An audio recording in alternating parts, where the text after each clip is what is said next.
one time, okay? And I want you to be honest with me, okay? You like licking, you know what?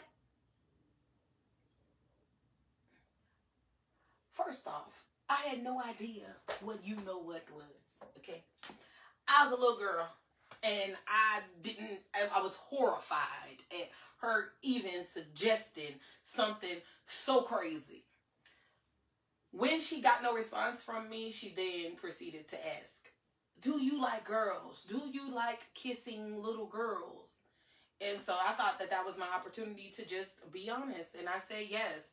And my mother slung a plate. The plate that was sitting on the counter, she slung it straight at me. And I ducked that. I got up out that kitchen.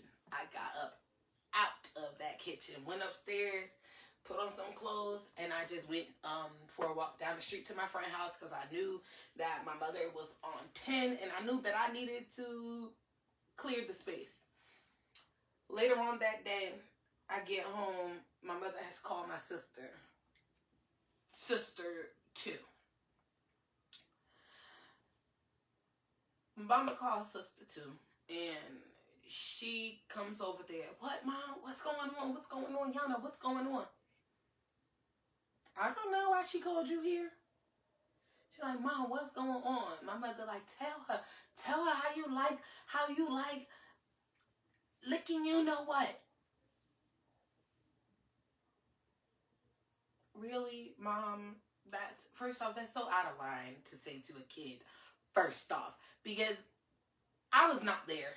I was not there. Though I knew I liked girls and I knew that the church taught me that it was wrong, I didn't know what sexual intercourse and all that stuff was. So I told my sister, I said, yes, I like women. I like girls. And my sister looked at my mother and said, okay, Mom, like I thought you were going to tell me like she was pregnant or something. Like, okay, it's not the end of the world. And so I thought I had an ally, right? I thought she was my support system. I thought she was my friend.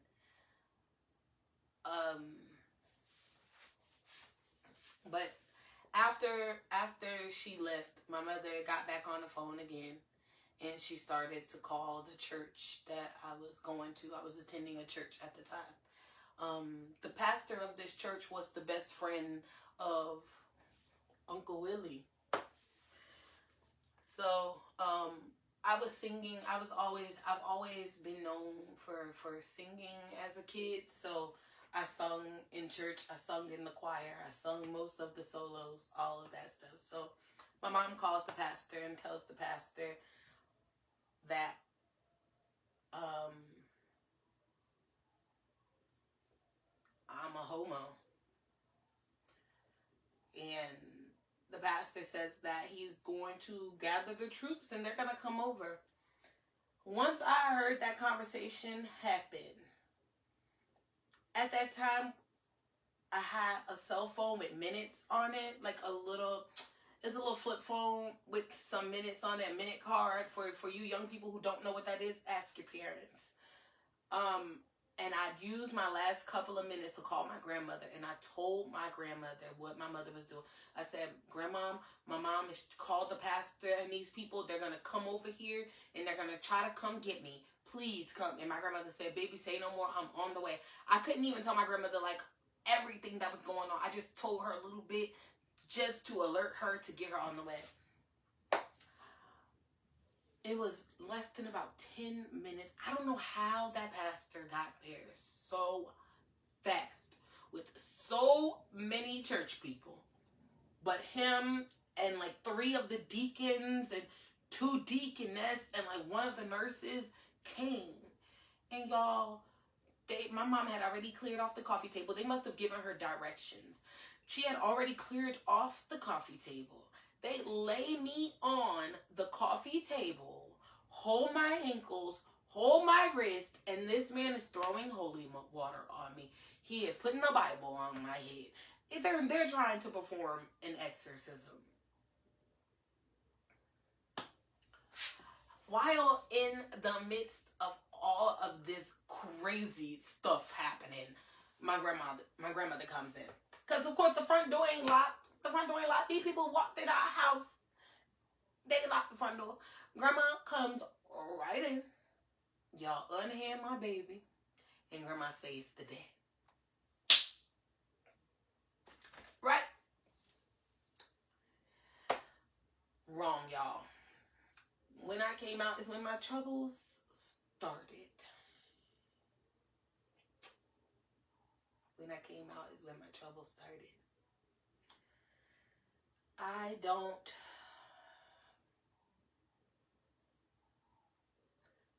want to say that my mom told anybody to hurt me.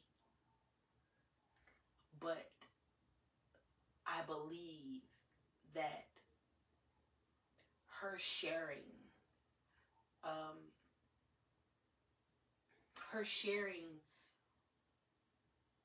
what she had just found out about my sexuality made me a target to other people, because all of my sexual abuse started after I came out.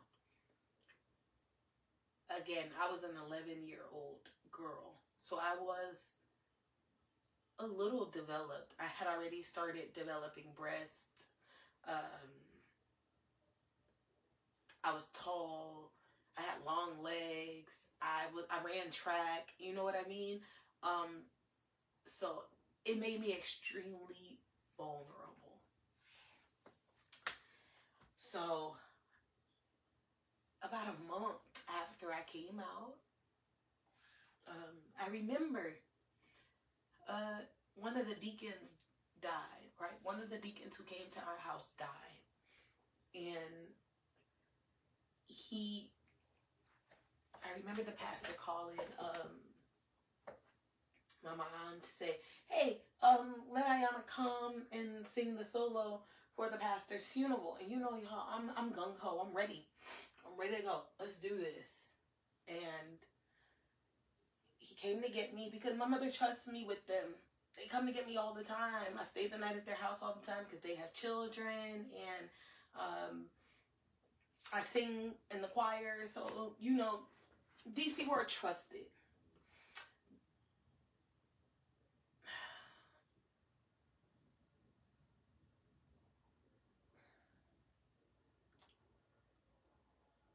This man took me, my mother told him I didn't have stockings and a shirt to wear for the funeral. And so he took me to Youth World. For those of you who are familiar with Jersey, Youth World in East Orange. There's a Youth World in East Orange, New Jersey, and you park behind the Youth World. We were in the church van.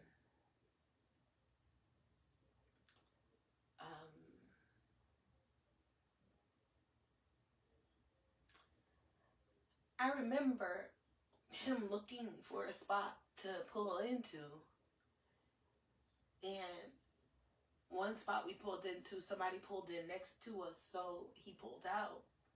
And I remember him pulling into a different spot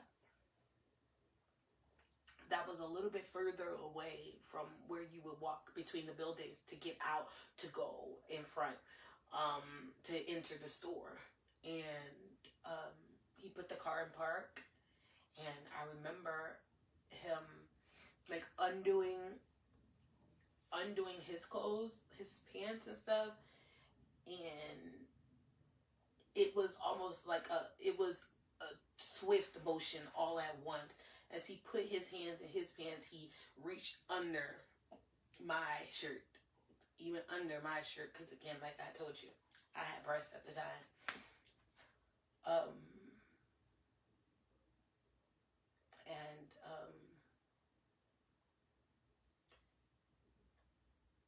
I remember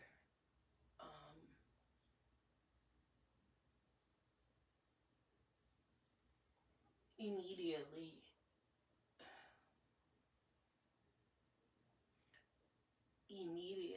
my